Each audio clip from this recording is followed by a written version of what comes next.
It's that time of the year again to take a stroll down Magnolia Lane. Welcome to PGA Tour Today, presented by MasterCard.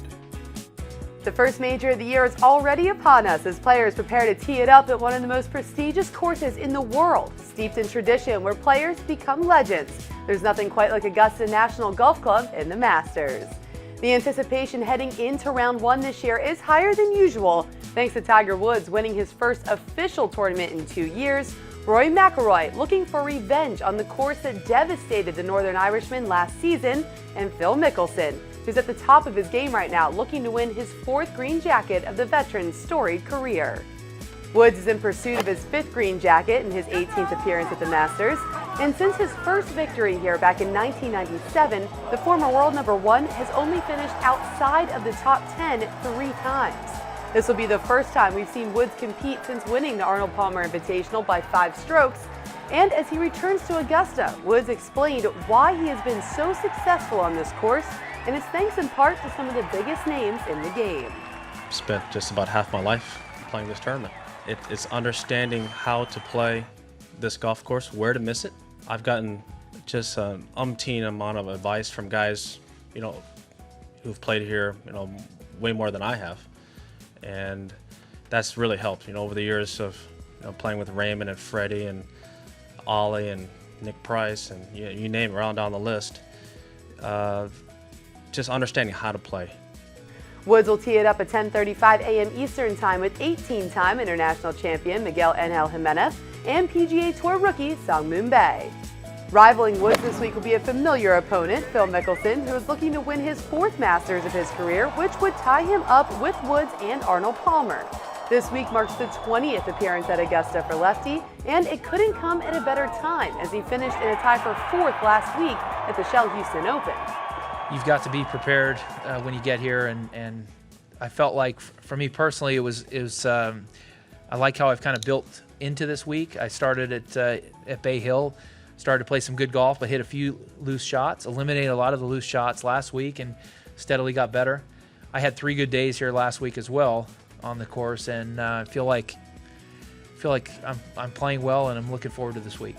So while Woods and Mickelson seem to have all of the confidence in the world heading into Thursday, world number 2 Rory McIlroy will look to overcome the demon he faced last year on the par 4 10th, where he watched his 4-stroke lead heading into Sunday at the Masters in 2011 completely dissipate after carding a triple bogey on that hole.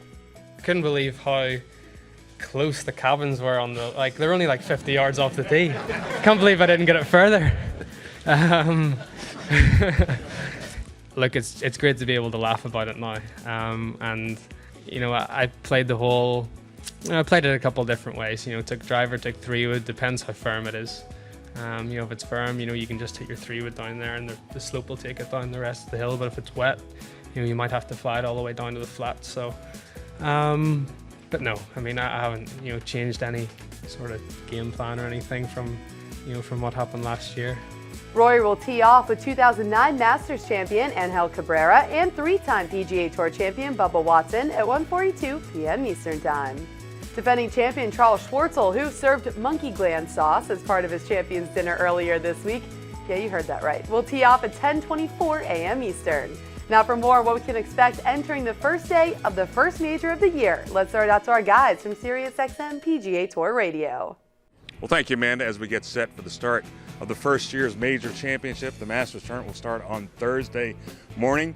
The big story, though, the weather. There's been a lot of weather that's come through the Augusta, Georgia area. Heavy rainstorms Tuesday night. Prior to that, the golf course was soft. It's even softer as we get set for the start of the first major. A couple players who have actually shown their concerns. Tiger Woods talked about all the mud balls he had during the practice rounds.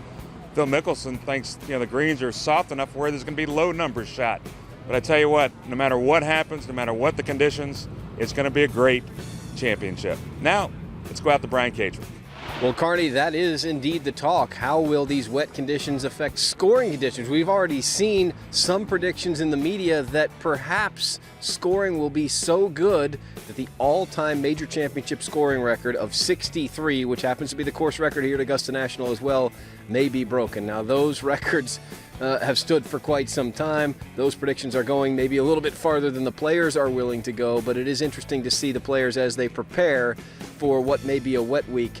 We may also have an interruption in play. The weather's supposed to come in on Thursday night. Could wind up interrupting play into Friday, but keep in mind this is a short field. Just 96 players will make the start after Dustin Johnson withdrew earlier in the week. It's just a cut to the low 44 and ties, so you can make up lost ground here at Augusta National very quickly. The golf course, though a little soft, looks perfect. The weather right now, also perfect. Everybody's excited for a big week here in Augusta. Our live play-by-play coverage on SiriusXM PGA Tour Radio starts each day featuring Mark and myself at 2 p.m. Eastern. We'll see you tomorrow. Thanks, guys. Round 1 action begins at 3 p.m. Eastern Time on ESPN. PGA Tour Today is presented by MasterCard, which invites you to play like a PGA Tour player at select TPC courses. MasterCard is a proud sponsor of the PGA Tour.